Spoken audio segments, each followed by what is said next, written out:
Peter-Patzer is back with a brand new rating of 400. I've got my Peter-Patzer shirt on. I'm really excited because this is a chess rating climb unlike any that you've ever seen before, because we have the Blunder wheel. This is a wheel that I'm going to be spinning at the start of every game, and it's going to determine which mistake I have to make in that game. This time it was ignore the threat. You can see I have a couple of different options on there. This will be changing as we go through the rating climb. If you guys would like to tell me what I should put on there, I'm going to be prioritizing members inside of Chess Vibes Academy. There's a join button next to the subscribe button. I'm going to put a post in there. You guys can tell me.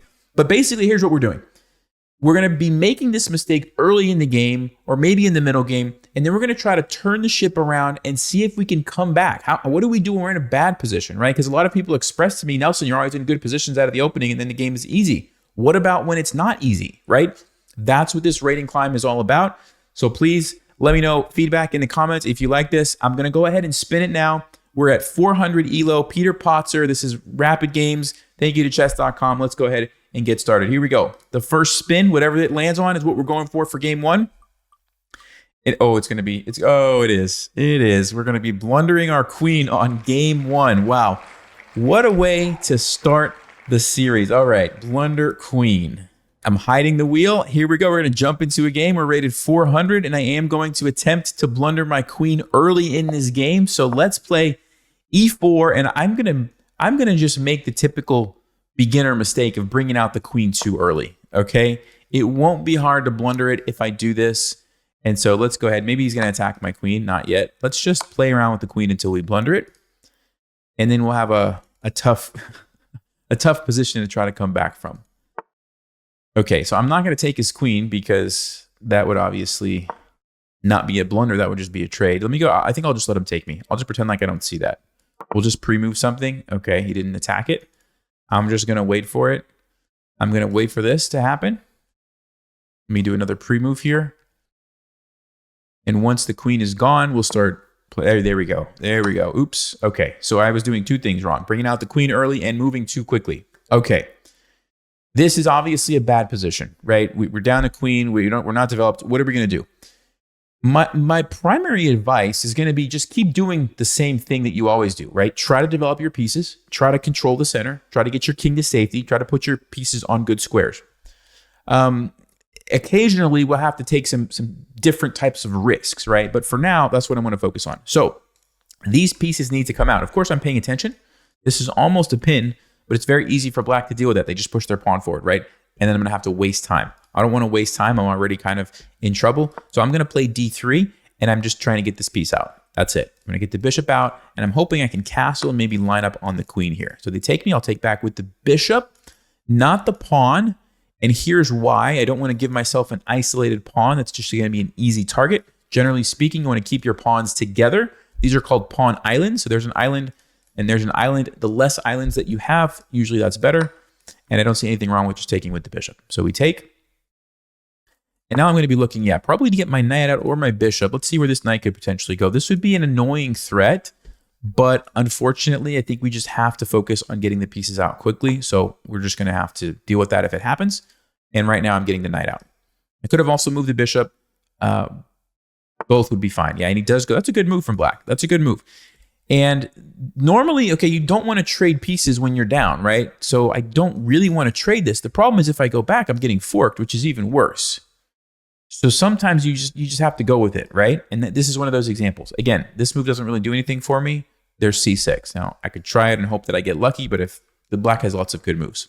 So what are we going to do? We're going to have to lose the pawn. But again, I need to get my king to safety, and I need to get more pieces into the attack. The biggest pieces that I have left on the board are my rooks. So I think castling is the way to go. We lose the pawn here, but then we get the rooks into the game, and we try to come back, right? That's going to be the strategy. So, okay. And this is going to happen, guys. Like, unless you're rated like 2,000, right? This is going to happen. They're going to make mistakes along the way, and little by little, you just try to play solid. You just keep playing good moves, and you claw your way back in, right? That's essentially the strategy. So this is obviously a mistake. It's a free knight, so we will just take that. Okay, and that's a little thing, but hey, we're a little bit closer to getting back in this game now, right? And now I'm going to bring the bishop out, bring the other rook over, and I have good you know, I'm going to have some good control over the board. Okay, b6. Now, remember earlier I said we couldn't do this because they could block. So here, b5, we just take it. There's still c6, but wait a second. You guys see a follow-up move if I go here and c6? Yeah, it looks like knight e5 is a good follow-up move to really put the pressure on black.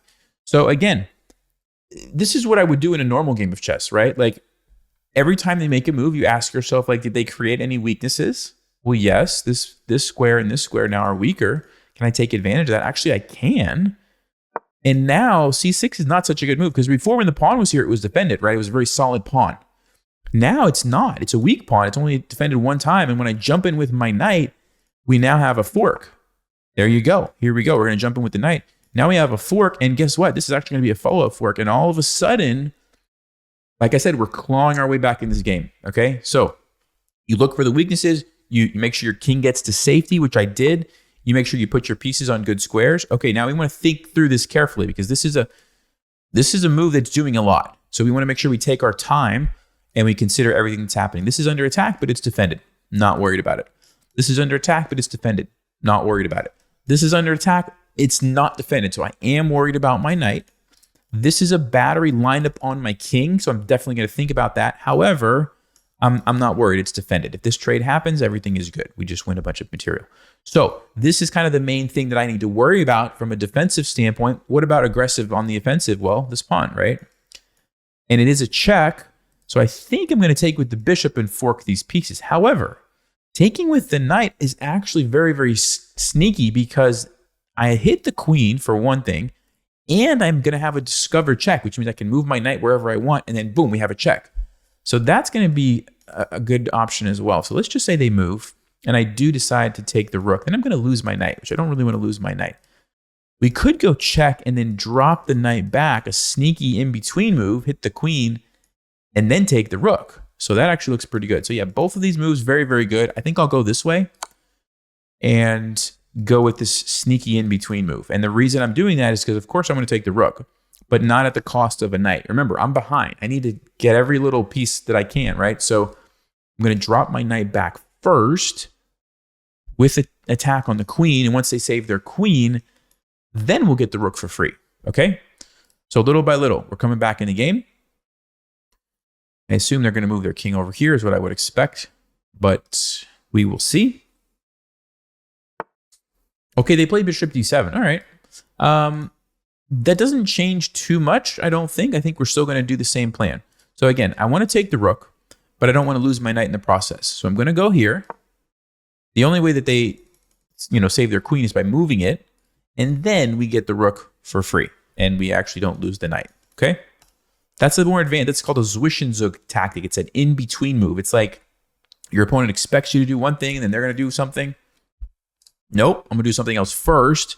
Drop my knight back with the attack, make them move, and now I think it's safe to take the rook. Of course, we want to consider what happens here. That's just a trade. That's not very good. Let's just make sure I'm not getting checkmated. No, that's defended. This is defended. Everything's defended. So we should be good to go. Let's take the rook.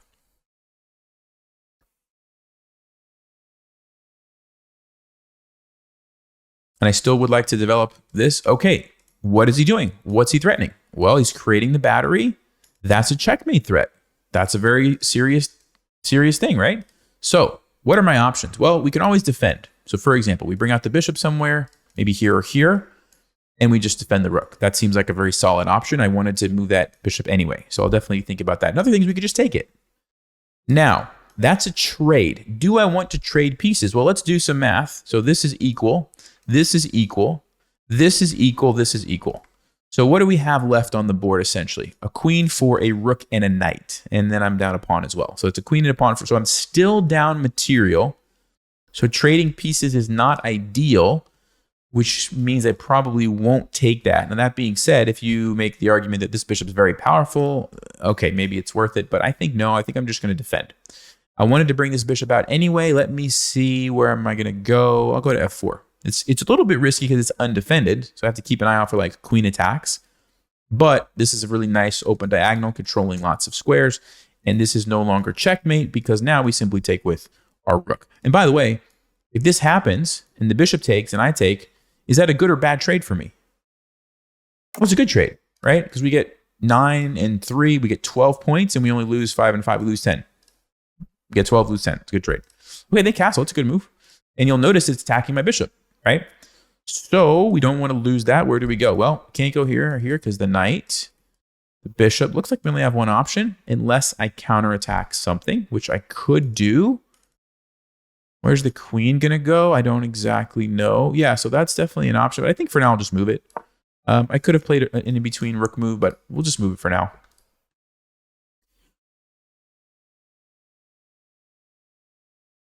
And notice how you always want your pieces to go on the best squares possible, right? Like my knights are very good. My bishop is on a very good square. This guy was, of course, you know, we had to take the rook, so that's why it was in the corner. But apart from that, everybody's doing what they're supposed to do. Okay, I'm going to play this move.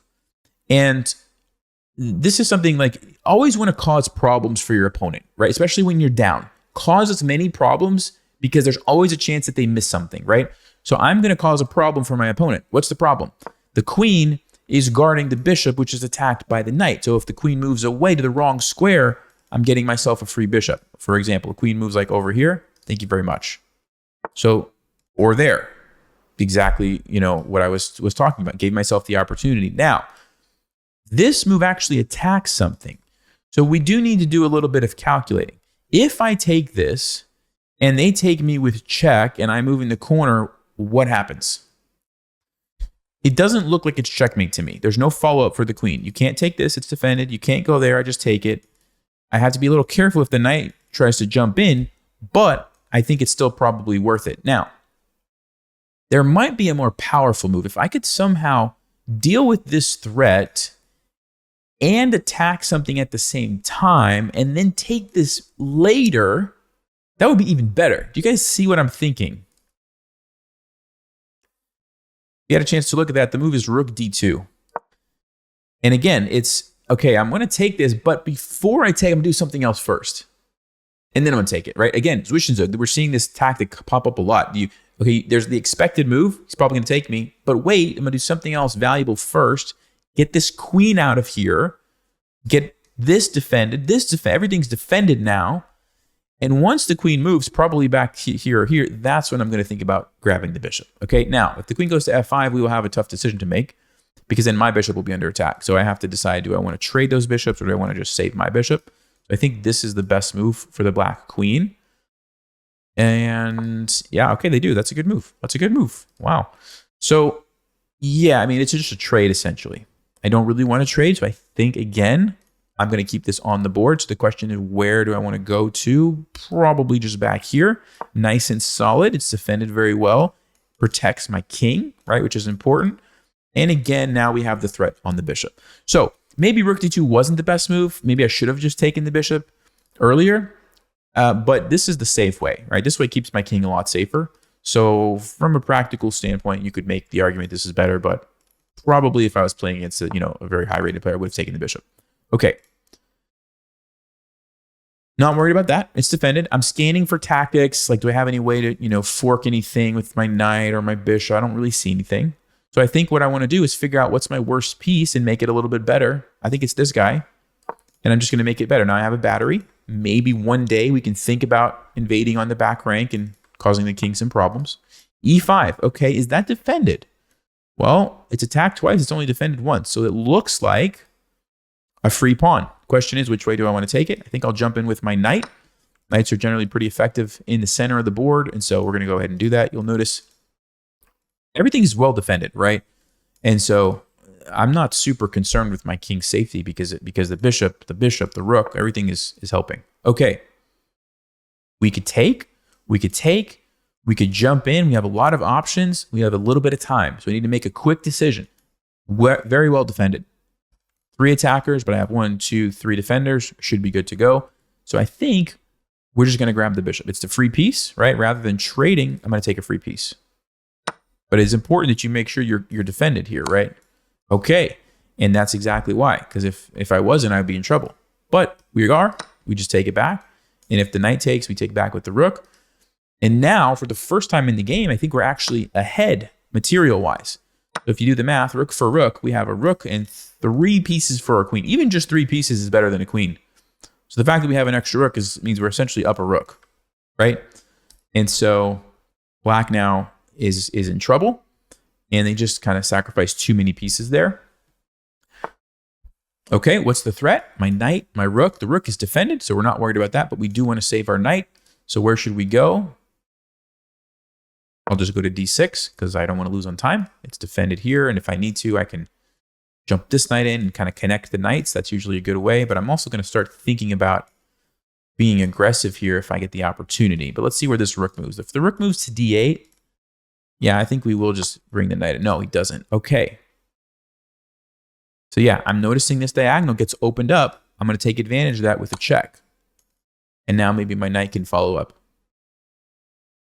Actually, that's exactly what I'm going to do. And I'm setting up a discovered check, which means I can move this knight wherever I want. Yeah, the king has to move. I can move this. Now, unfortunately, I don't see any obvious ways to take advantage of this situation. Actually, I do. Take that back. I do. I see a fork and a fork if I can get my knight on one of these squares. So I'm going to go here. And when the king moves back, I'm going to jump in with the fork. Okay? So these discover checks are very powerful because black really doesn't have any options except to move back in the corner. And then we get the fork. We're just slowly picking off these pieces, right? And notice everything's defended. He's defended. He's defended. He's defended.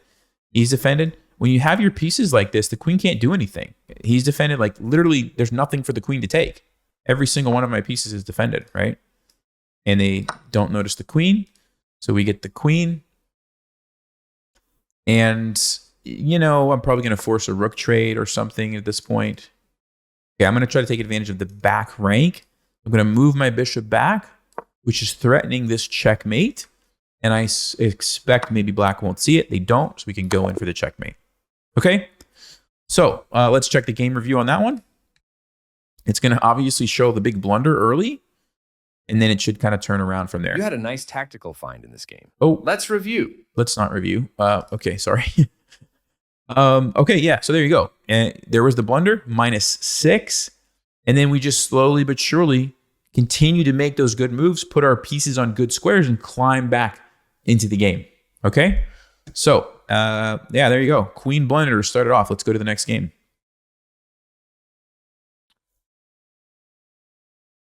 All right, here we go. I'm going to pull up the Blunder wheel and spin it again. What do we have this game? Ooh, ignore a threat. Okay. So what this one means is my opponent is going to do something, and I have to pretend like I didn't see it. All right? I'm just going to pretend like I didn't see it, let it happen, and then we go from there. So I'll have to just kind of pay attention to when there's a threat, and then we will do that. All right, here we go. New game, and we are white again. Let me just get a pawn in the center. Let me get another pawn in the center. And I'll recapture that.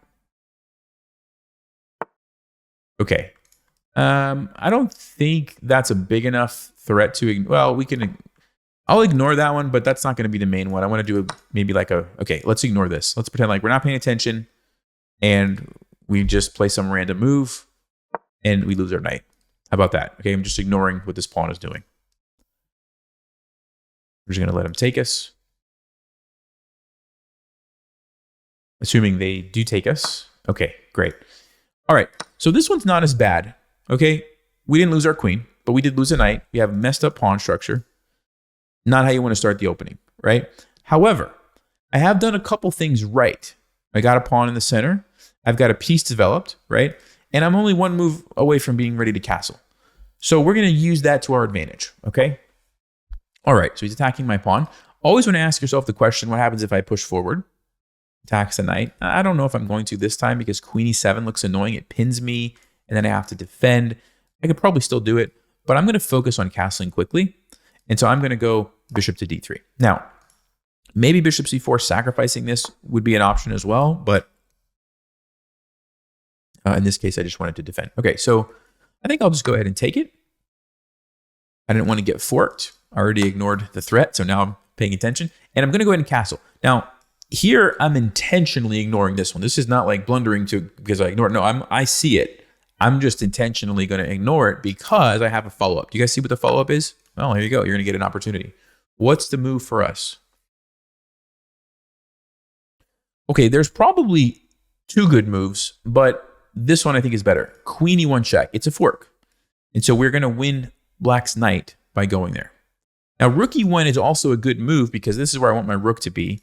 And then after they block, I can well, actually I can't go there. I'd have to go to d2. Yeah, so it's not as good. It's not as good because my queen's not going to have very many options. So we're going to go with this one, and we're going to take the knight. But when I castled, I was planning ahead. I was planning ahead for, okay, if they take me, do I have anything? And I noticed that I had the fork. All right. That's actually not a bad move. I didn't realize this. That's actually a very clever move by black. However, I think we have a way to save ourselves. Good practice for you guys. If they go here, okay, they didn't do it. If they would have gone here, let me go back a move. They would have gone here. How would we save our rook? Good moment to pause.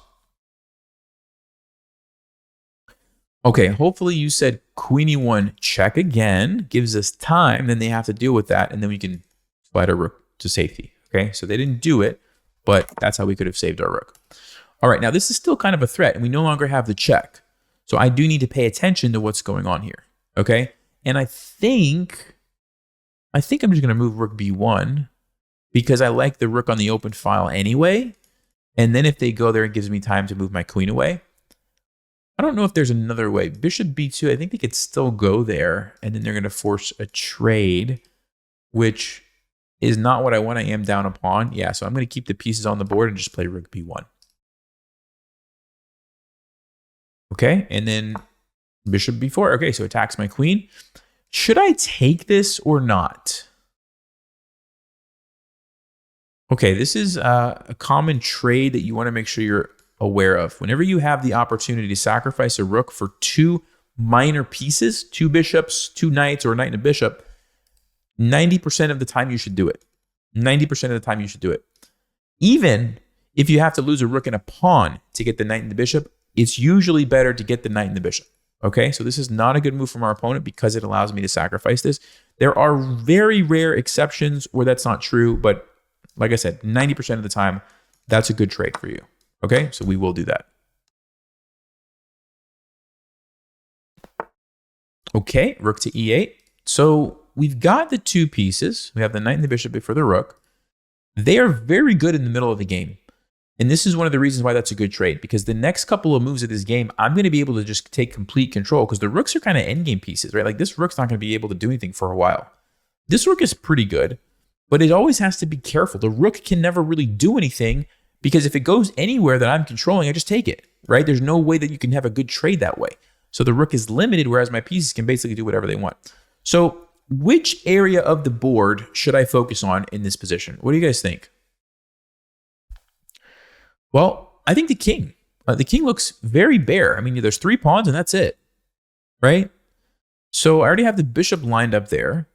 I can't go here because the rook to attack, and I can't go here to attack unless I want to trade queens. But what I can do is bring in another piece. How about this bishop? And how about maybe I put my queen here and create a battery, and we have all these pieces lining up on the king. And that's exactly what I'm going to do. And I'm going to, again, force your opponent to make decisions that force your opponent to solve problems, essentially, right? This is a problem that they have to solve, and it's not that easy to solve. They play f6, so they are paying attention. That's good. But what did they open up? This diagonal, right? Now, I'm going to do this in a sneaky way. Again, cause my opponent to solve problems, and I'm going to play rook to d1. Why? Because I'd like to go here with check and then take their queen. And I'm seeing if they see it, right? And here's the important thing, guys. Here's the important. They didn't see it. They didn't see it, but here's the important thing. This is a good move regardless. Regardless of if they see what I'm doing or not, this is a good move. This is where I would probably want to move my rook to anyway, right?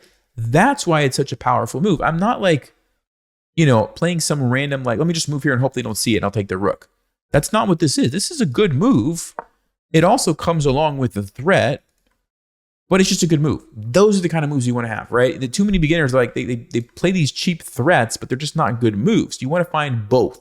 You want to get both things done. So we play a good move and we create the threat. They didn't see the threat, and now we can win the queen. So this way, I actually have to give up my bishop and my rook to get the queen. This way, I don't have to give up my bishop, so I'm going to do it that way. So it's check on the king. You see you see how all this fits together, guys? We created the battery threatening here, which made them play this, which opened up this. And then I brought the rook over, and now it opens up the opportunity to win the queen, right? Like it's one thing led to the next, which led to the next. That's generally how it works. Little things add up over the course of the game. Now, there's one thing that I should immediately think about before I play this move. Before I play this move, what should I think about? The back rank, right? The back rank. If you are ever moving your last rook off of the back rank, you have to make sure that it is not checkmate. Now, in this position, it's not checkmate. I have a queen and I have a knight, and I could even block with my bishop. So it's not checkmate, but you have to make sure, because there's lots of beginners who have lost countless games this way, right? Now, I could take the queen, but I also wonder if this is a more powerful move. The reason I say that is I'm noticing that the king is cut off. I was expecting the king was going to go to the corner. The fact that it came here, I'm like, wait a second. I have the ability now. I'm trying to draw arrows and highlight. I have the ability here to create this, which is essentially checkmate, except that you can block the bishop. If you block here, that's even worse. If you block here, that's even worse, because then I get to take the queen with a bishop instead of a rook, so that's a good trade for me. And if you block with the rook, well, I could still take this and you're still in trouble. So I am going to go there. Again, we see this idea of you don't always have to play the obvious move. You can play something else first that's more powerful, and then you play the obvious move later, right? That's what we're doing here. Again, Zwischenzug, in between move. We've seen this already multiple times in these first couple games, okay? So I think black's best option is to block with the rook, which they do. And now I'll probably take, and everything is with check. So let's go ahead. I'm still looking for other moves, but I don't see it. So I'll go ahead and start with that with the check. We have the pin here. And again, I am definitely thinking about these moves, right? Definitely thinking, yeah. However, it's a check, so I'm okay. But again, now this time it's almost checkmate. There's nothing defending that square. Now I could block, but it's not checkmate. But again, I have to be very, very careful about that. And so what's the simple and easy thing to do in these types of positions? Give my king a breathing square, a place where it can hide. And you can do it two ways. One way is good, one way makes no sense. This way is the good way, because I'm putting the square on an opposite color of the bishop. This bishop controls the light squares. I'm giving my king a square on the dark. If I were to do the other one, then the bishop could just go in here and just cut me off totally. And I still have to worry about the rook coming down, right? So I'm doing it this way, so I never have to worry about back rank checkmate again for this game, right? Okay, which way should I take? Of course, with the queen, so we don't mess up our pawn structure. Of course, it doesn't really matter. We're ahead, but got to keep the pawn structure, okay? And I'm looking if there's like a tactic, like some checks I could do. Yeah, let's go with it. This check looks pretty annoying. Again, the obvious move would be to move your bishop back, but if you have a powerful check, why not do that first, right? Okay, here, look, again, we see the same pattern of the diagonal pieces just forcing the king. Now we can take with check. Look at this. My bishop's just sitting there. It doesn't matter. It doesn't matter. I just keep checking, right? Okay, can we win the rook with a check? Almost. Almost. He's going to play here, trying to see if I can somehow win the rook. I'm just going to keep going with the checks, and eventually I probably will take this. Actually, I don't have to. I'll just keep taking the pawns with check. I'll go back again, and then I'll take this, I think. Okay. So, I mean, how many moves was that? That bishop was under attack for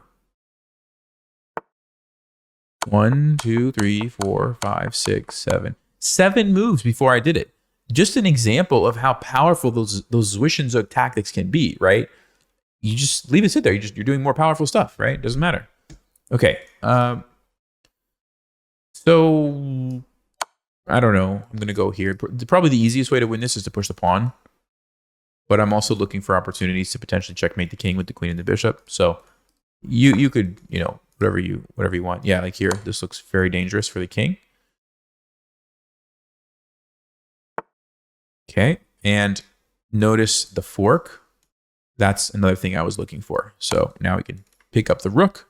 That makes our life pretty easy, assuming that there's not like a checkmate, which there might be. Let's see, is this checkmate? Check. Checkmate. Okay, so how did I find this checkmate? I noticed that the king is cut off, only has 2 options. So if we bring in another piece, that should be very powerful. And once you go here, I see that there's another check. And then there's this pattern where when the king is next to 2 pawns, or they could be other pieces like this, if you can get the queen a knight move away, this is a very common pattern. It's always just checkmate because the queen covers these and these and these, the diagonal, right? Remember, the king is here. And then these pawns stop the king from going the only place that it could go. So I see that. I don't even have to take the rook. I can just go for the checkmate, right? So we go check.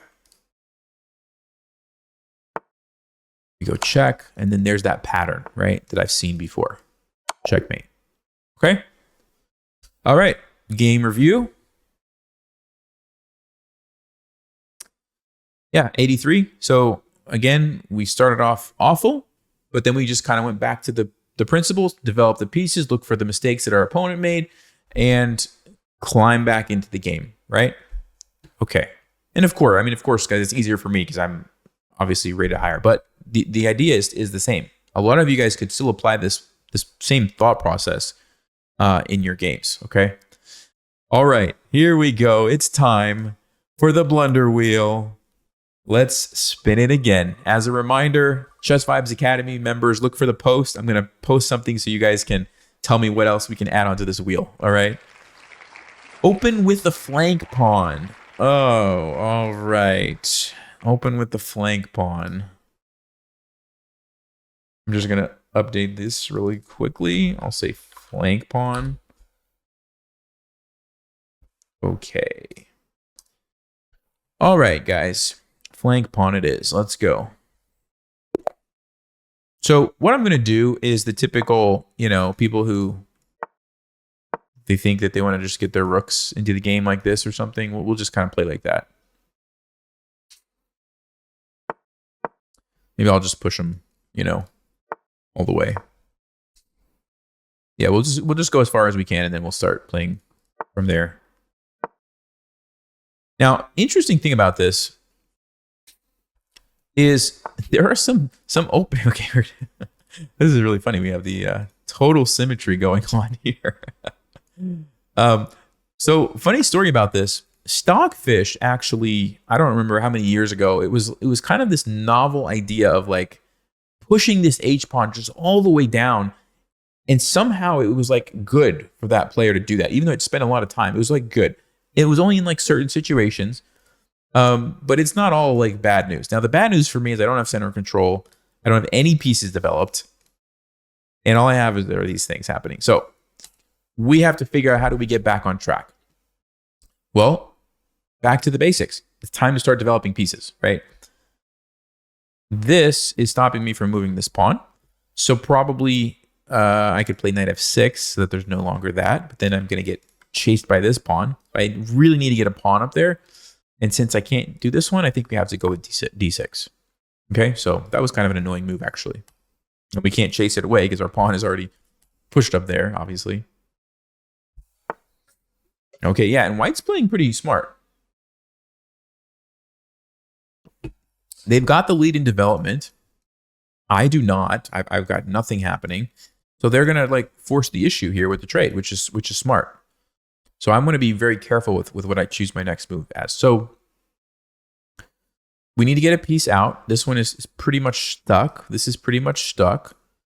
So probably this guy is my best option. And I'm looking at these two moves. And I think I will go ahead with the pin for now. Of course, white can, break the pin, but at least temporarily it's kind of tying down some of white's pieces, and that's going to help me because I need some time. I need some time to catch up, right? Gotten myself into a jam here, and now I need to slowly unwind. Okay. So this knight is probably ready to come out. And finally, if they push, I actually maybe have an option to take this, although it gets a little bit tricky because of this guy. So yeah, I'm concerned. I'm actually concerned about it. So the idea is takes. I don't know if I want to allow that. So because of that, I'll just go to D7 instead. That way the push doesn't hit my knight, gives me some extra options. Okay. I don't know. Maybe this is a mistake. Maybe knight C6 is better, but the idea is just get the knight out somewhere. Okay. Knight jumps in. So this is under attack, but it's defended very well. This is under attack, but it's defended. I don't like the knight being there, so I think I want to play C6. And the point is, I'm just looking for what move can I play that does something to improve my position a little bit, right? And C6 gets rid of an annoying knight in the center and gives my queen some extra options. So I think that's what we want to do. Now, this is potentially an annoying capture, but I don't think it's worth a knight. So I think, white's going to have to move their knight away. Because if you take, you just get some pawns. That's it. I just take back, right? So the knight should probably move. I think knight e3 would be a good move here from our opponent. Okay, knight c3. They just go back there. So let's think about the options. We could take. I don't really like how it's opening up the queen. I'm already still trying to unwind things. So generally, when you're really behind, I think it's better to not open the position up. So that's why I'm going to push by. I'm trying to keep it closed off for a little bit longer, which is going to give me more time. It slows down the game.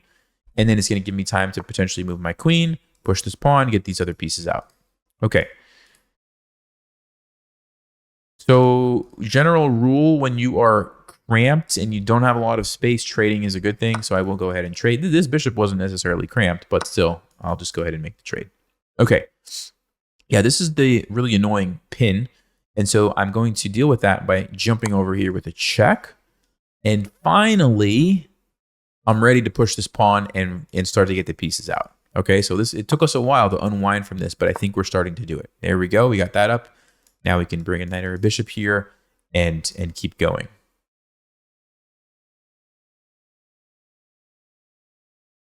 I think I'm going to start with the bishop because I would like to trade this guy off. Okay, he's attacking my queen. We always want to consider, does it make sense to sacrifice? I don't think in this case he just can block. I don't have any pieces ready to follow up. So that makes no sense. And where do I want to go to? Here. Wow, lots of options. They all look potentially fine. I'll just go back this way. I'm envisioning in the future we can try to bust things open here when we're ready. Not just yet, but maybe one day. I'd like my queen to be there, putting pressure on these squares. So I think queen a6 would have also been an okay move because this diagonal looks kind of nice as well. But okay, he's threatening my pawn, and I don't believe... Oh, there's an interesting move. Sacrificing the knight brings out the queen with a fork. You guys see the problem with it, though? The problem that I see is the bishop can actually just go back and block. But then we could take here, check. It's the rook, so you can't block with the queen. Bishop d2, though. Then check. That's interesting. I actually get 3 pawns for that. Maybe even 4 pawns. Wow. Okay, we're going to do it. I think we're going to do it. The other option would be to play bishop e7, which is totally fine. And then after the trade, we lose 1 pawn, but the game goes on. But I like that. 4 pawns for a knight is probably actually worth it. Even 3 pawns is technically equal. So yeah, let's do it. Unless I miscalculated something, I believe I'm going to get all 4 of these pawns. So yeah, this is actually... Sometimes when you're really cramped and in a bad position, sacrificing a piece at just the right moment might be just what you need to get yourself out of a jam. Okay, so here we go. So the first thing they have to do is save the... Yeah, great job by our opponent, by the way. Man, 400 rated players. I'm impressed. So really good job. So they save the bishop. So now we come over here. And they really need to play bishop d2, I think, or king f1. You cannot play queen d2 because you're rook. Okay, great. And what I'm going to do is go back, and if they go back, I will get the pawn. If they do anything else, they would have to... there's knight e2. Okay, so I actually won't get the 4th pawn right away. But it's fine. We still got 3 pawns. That's not bad at all. 3 center pawns. We can start pushing these later. Yeah, and they do play a good move. That's a great move, actually. Knight e2. Okay. So what needs to happen now? Well, I'm going to look for weaknesses. For example, what happens if I attack the rook? Might be an annoying move. Actually, check it out. I just noticed it's a fork. And maybe we do get that pawn right away. How about that? They can't castle. Do you guys see why they can't castle? If I go here, why can they not castle? Well, it's almost checkmate, but there's a knight there. So we could actually sack the rook and then checkmate. So I'm going to go queen e4. That looks like a very clever move. I think they have to play, yeah, either f3 or move the rook. Only moves. Only moves there. The thing about f3 is now you've created some serious weaknesses here, so your king is really never going to have a safe place. And if you move your rook, you can't castle. We already talked about what happens if they do castle, right? This little tactic, which is easy to miss. Yeah, this guy's playing some great moves, by the way. That's the best move, I'm sure, because now I have to waste time moving my queen. So where do we go? Probably just back here. Actually, d3 also looks interesting. c4 looks interesting. Wow, I don't even know what to do anymore. We'll go to d3. I'm just trying to keep my queen in the most annoying spot where it's attacking the most stuff, basically. That also is going to be a safe, relatively safe square. So that's like if I would have gone here, I don't know if bishop c3 was going to be an annoying move, you know. So that's why I think d3. Knight to c1. Okay. So queen's under attack. I have to move the queen. Can't take, can't go there, can't take, can't go there, can't. I mean, we don't have too many options. Can't go there, can't go there, can't go there. I guess we just go back here and go after that pawn. Yep. So it's probably going to be 4 pawns against the bishop, and we just push them and win that way. Seems to be the plan. Anyway. Very interesting game, though. The flank pawns up there.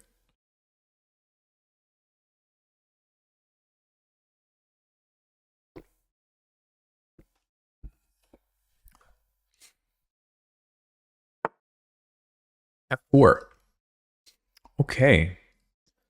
So probably I'm going to take the pawn. This might be a good opportunity since things finally have slowed down to develop a piece. But yeah, I think the pawn looks good. Now, one thing that we should consider is what happens if the rook pins me?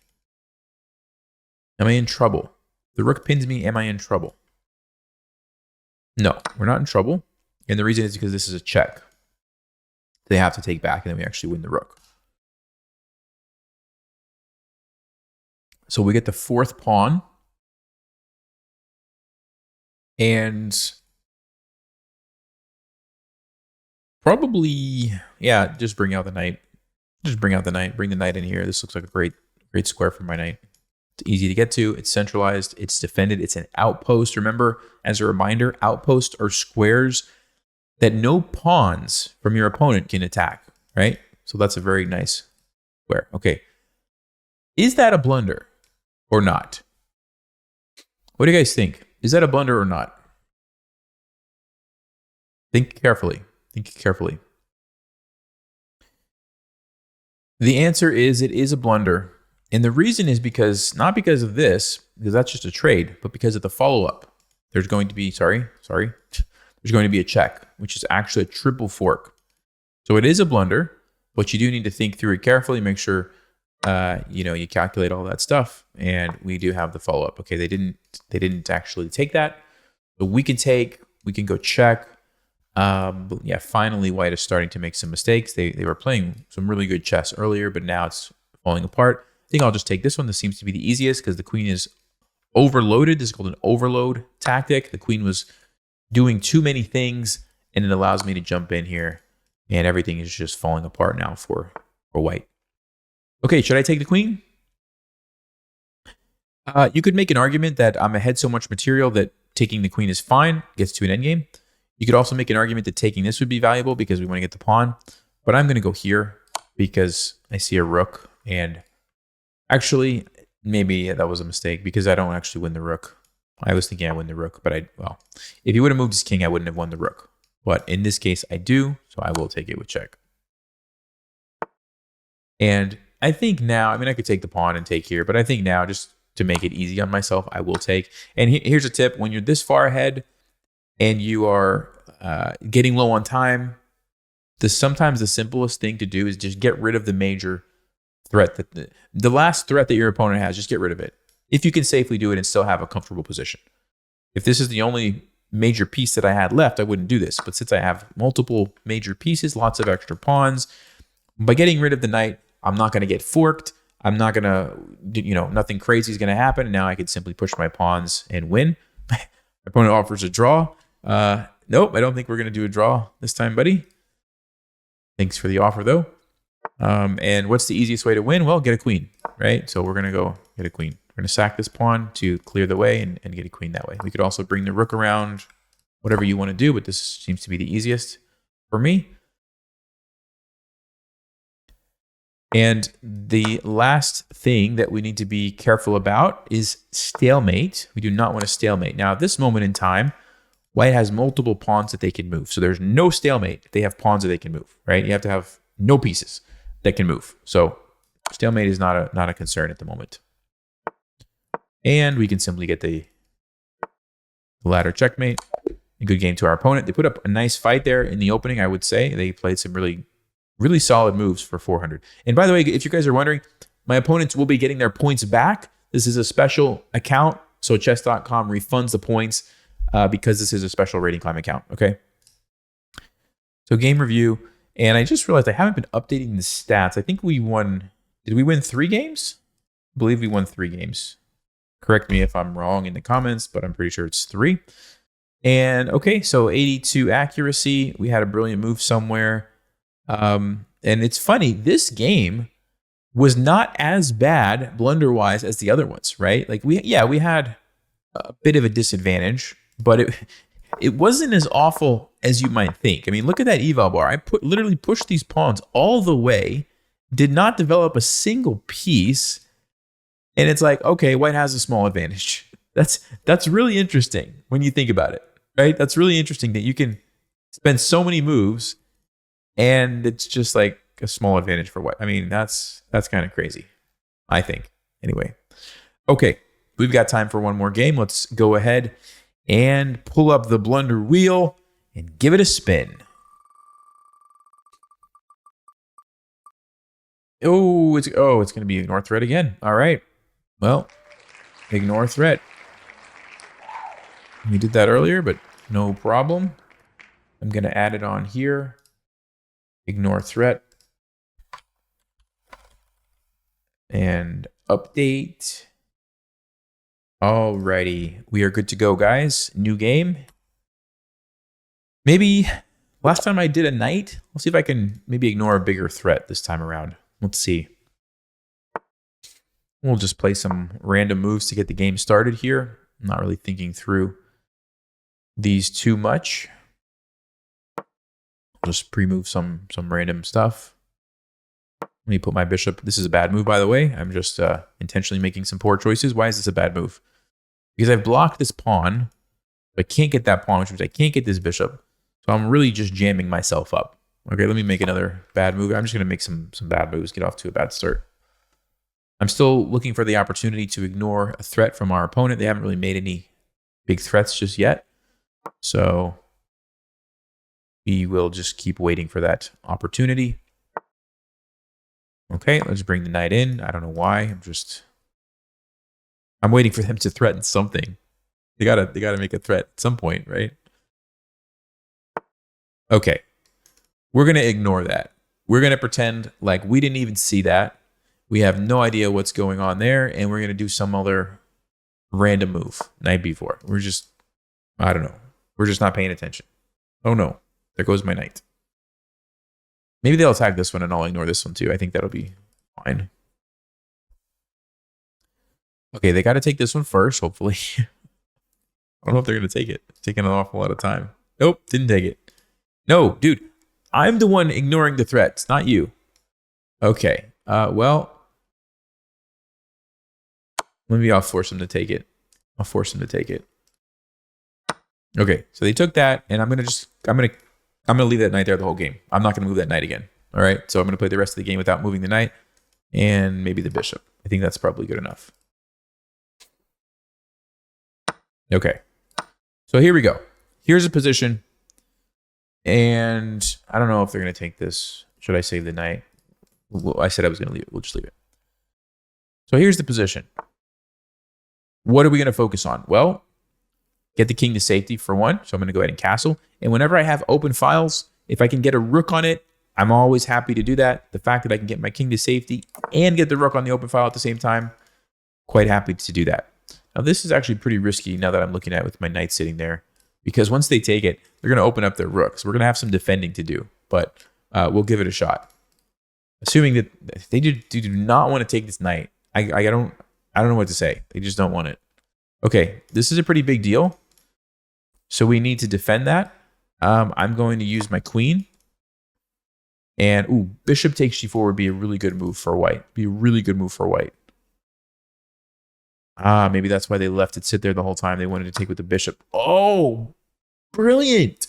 Brilliant. This guy. Okay. Yeah, now we have a problem. Now we have a big problem. Because this is okay.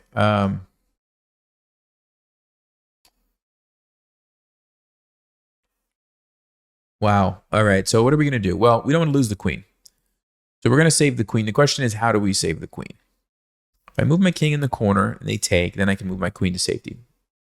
If they take with the knight, this is forked and there's a discovered attack. I don't love it, but we could also do that. So yeah, this one, or we move the queen immediately somewhere, but that looks even worse. So let's move the king. Trying to save our queen is what I'm trying to do.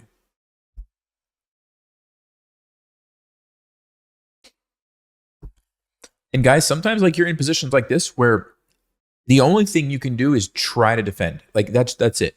Unfortunately for me, I have no way to attack this king. This would be a silly move. Like the queen could just take it, right? I have no way to attack. There's no tactics available to me. Like it's just like do the best you can to defend.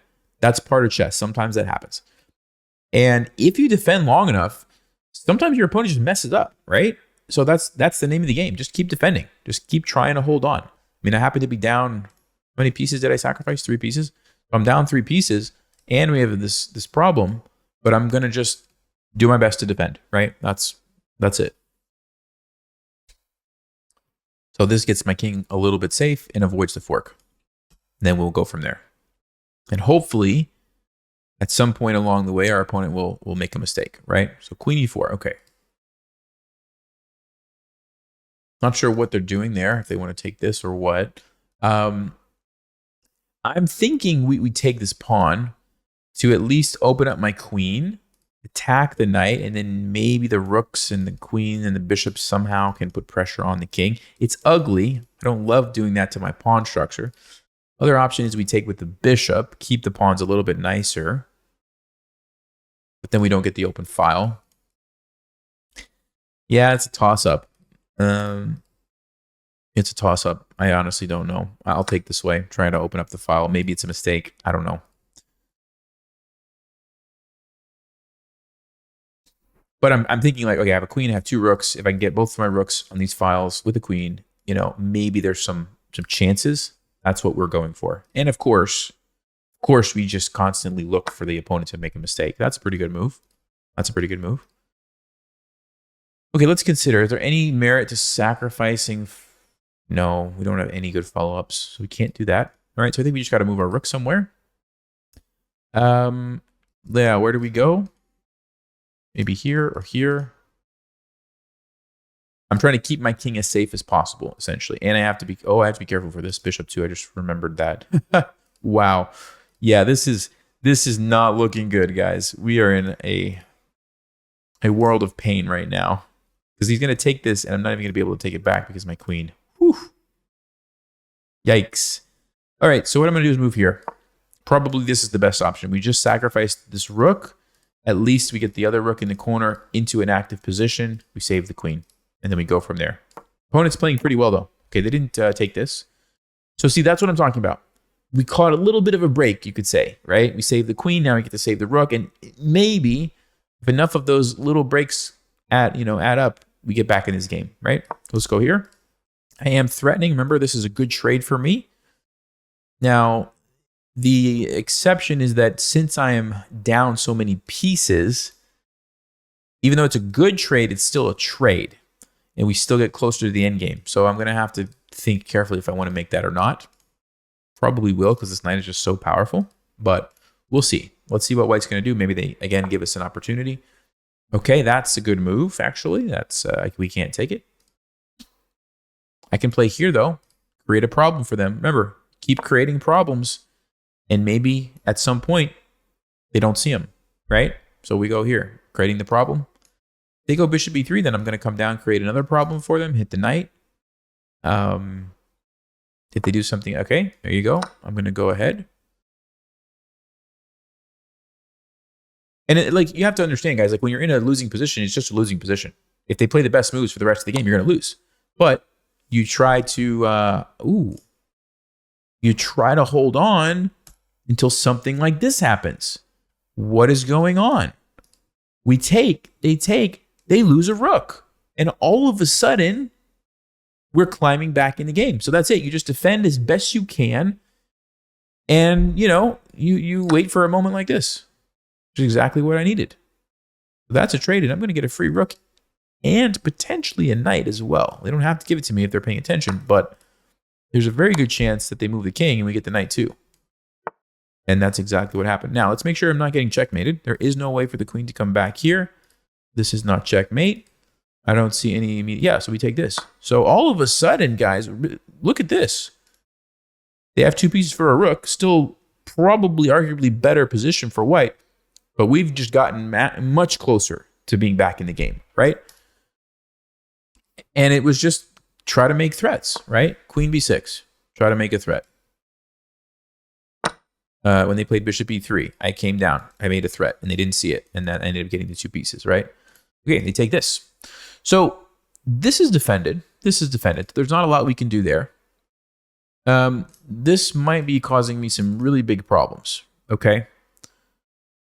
So I think we should probably deal with this. So how do we deal with it? Well, I could try to get my rook back, but then the knight's going to jump back and fork me again, and I don't really love the look of that. So I think what I'm going to do is combine an aggressive move with a defensive move. Okay, so what's going on? h5 is an aggressive move because I'm attacking the bishop, forcing them to move somewhere. It's also a defensive move because now if the queen comes down here and they try to checkmate me with the knight, I have a place my king can go to. Okay, so that's what we're going to do. Create the threat and give the king a place to run to.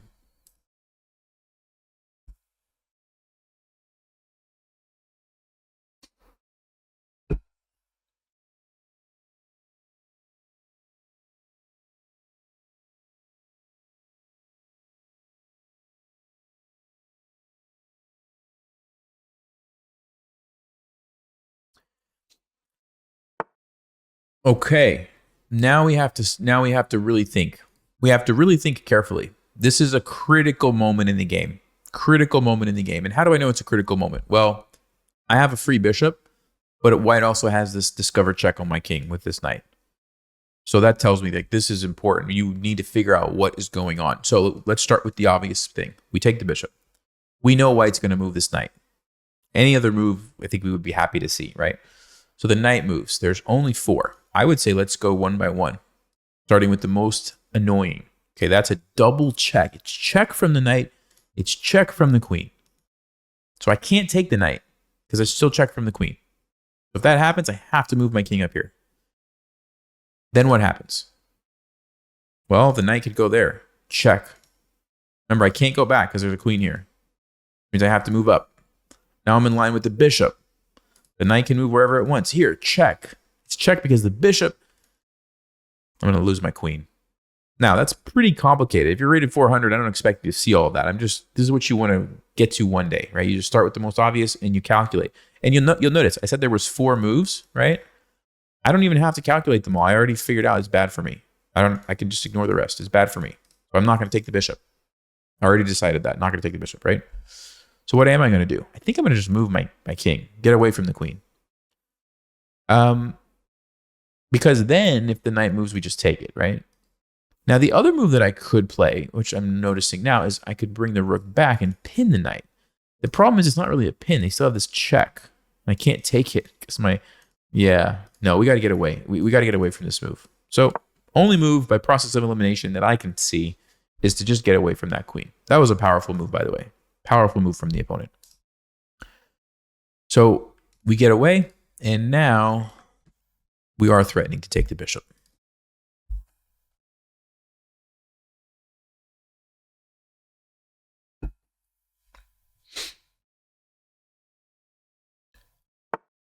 Okay, they save the bishop. And I think I might have a cool move. And here's how you would think about this move. This pawn is kind of blocking my bishop. Of course, the rook is also blocking it, but the pawn is blocking it. It's blocking my queen from coming back to help. So I don't really like this pawn. So I was thinking about that, and I'm like, what if I just push it, just get rid of it? And if they take me, I noticed it opens up the square. There's a check. It's a fork. And I would win the bishop. So I'm going to do it. It creates an attack. It creates a very tricky fork that I think most 400 players are going to fall for. And so, but even if they don't, wow, interesting move. Even if they don't, I'm happy to just open things up for my pieces, right? Okay, so they go there. Remember what I said, guys? If you have the opportunity to lose a rook for 2 pieces, 90% of the time you should do it. So if I take, they take, I take, I get both bishops for a rook and a pawn. That's a good trade. I'm going to do it. It's a good trade. Okay, and we take it back. Now I could take with the bishop or the queen. Yeah, I want to bring my queen back to help defend my king, I think. Bishop is doing a good job defending, so let's leave that guy there. Let's take with the queen. I mean, I'm not really worried about this because I think this is more powerful. I think white's probably going to take me, and I'm probably going to take back. They do take it. They do take it. All right. So yeah, I think we just take this. I guess, here's an interesting move we should talk about. When you're in a position like this, you always want to make sure you understand who's going to win the end game if you trade the queens. Who's going to win the end game? Check, they move, we trade. I'm probably going to win because I have an extra pawn, but I don't think it's so simple. And in fact, there's this like annoying fork with the knight. It's a toss-up in my mind. So I don't want to trade queens because it's a toss-up. Also, I feel like my king is actually pretty safe. And I feel like once I take here, white's king is starting to get exposed. I think I will leave the queens on the board. And I'm going to go with a check, and I'm setting up this fork. I'm setting up this fork. They dodge it, but they fell for something else. So what should I play? You guys can find this one. You guys can find it.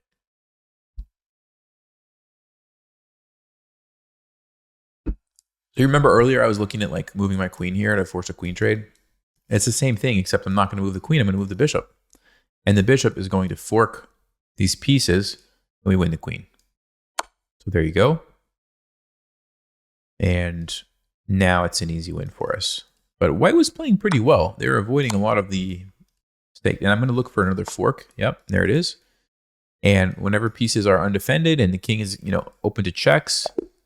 Okay, they resigned. Yeah, queen is very good at capturing those. So, tough game. Maybe I gave a few too many pieces away.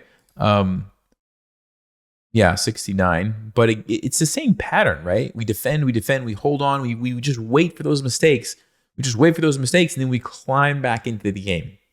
It doesn't happen usually in one move. It's just like a series of moves over time, right? So, guys, if you enjoyed this, let me know in the comments. If you want to tell me what needs to go on the Blunder wheel for next time, go check out Chess Vibes Academy. There's a join button next to the subscribe button. You can see the post in there, and I'll add those things to the wheel. I'm excited. I hope this is helpful to you guys. And yeah, thanks for watching. I'll see you next time. Stay sharp, play smart. Take care.